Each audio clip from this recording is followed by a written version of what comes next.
한반도 동쪽의 작은 섬. 천연기념물 336호. 바다를 거치는 새들의 안식처. 난류와 한류가 교차하여 다양한 어종이 모여드는 황금어장. 천연 가스층이 발견된 해저자원의 보물창고. 신라시대 사람 이사부부터 조선의 안용복, 그리고 1950년 해방 이후 독도 의용 수비대원들까지 많은 사람들이 지키고자 했던 곳.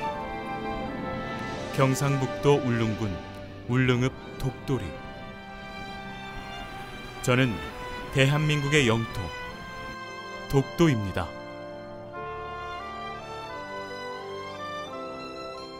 평화로운 섬인 저 독도는 아픈 과거로 지금까지 상처받고 있습니다. 저는 일본의 한반도 침탈의 첫 희생물이었습니다.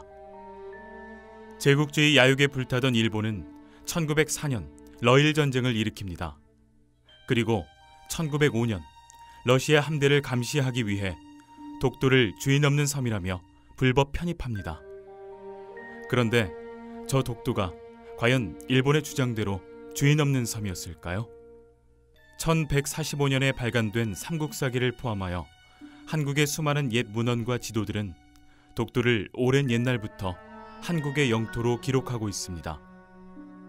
특히 1454년 제작된 세종실록 지리지는 울릉도와 독도의 위치를 정확하게 밝히고 있습니다. 그리고 1900년 대한제국은 칙명 제41호로 독도가 한국 영토임을 다시 한번 명확히 합니다. 일본의 기록은 어떨까요? 일본은 1905년 이전에는 독도를 일본 땅이라고 주장한 적이 단 한 번도 없습니다. 오히려 수많은 일본 문헌은 독도가 일본 영토가 아니라고 분명히 말하고 있습니다. 17세기 말 일본은 공식 문서를 통해 독도가 공식 영토가 아니라고 스스로 인정합니다. 1877년 일본 정부 최고 행정기관인 태정관은 일본 전역의 지적을 편찬하는 과정에서 정밀한 조사 끝에 독도가 일본과 관계가 없다는 결론을 내립니다. 110년간 숨겨져 있다가 1987년에야 세상의 모습을 드러낸 이 태정관 문서는 독도가 일본 영토가 아님을 일본 정부가 공식 확인한 명백한 증거입니다. 1945년 제2차 세계대전이 끝나고 카이로, 포츠담 선언 등 전후 처리 과정에서 패전국 일본은 폭력과 탐욕으로 탈취한 모든 지역으로부터 쫓겨납니다. 저 독도도 한국의 품으로 돌아옵니다.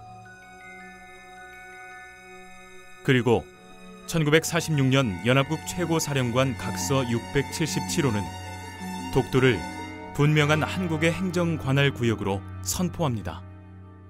분명 시간이 지난 다음엔 일본과 저희가 이러한 가치의 문제 때문에 많이 싸우게 될 겁니다. 잘못 교육받은 일본 메인스트림과 또 우리의 젊은이들이 다음에 대응을 하게 될 텐데요. 그에 대한 일환으로 순수한 국민운동으로 막연히 독도는 정부가 지킬 거라고 지금 국민들이 생각해왔고 지금도 그리 생각하고 있습니다.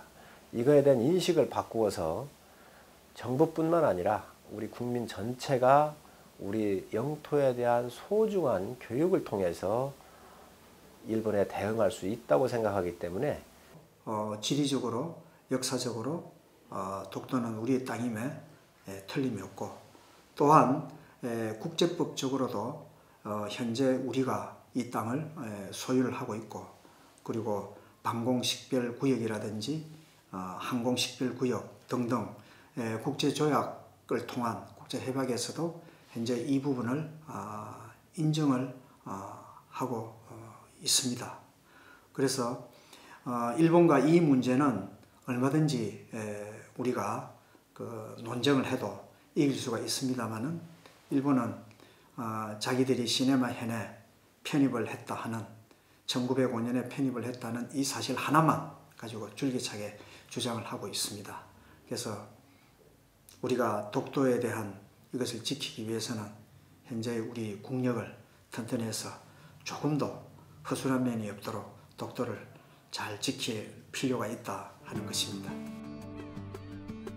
저 독도는 대한민국 주권 회복의 상징입니다.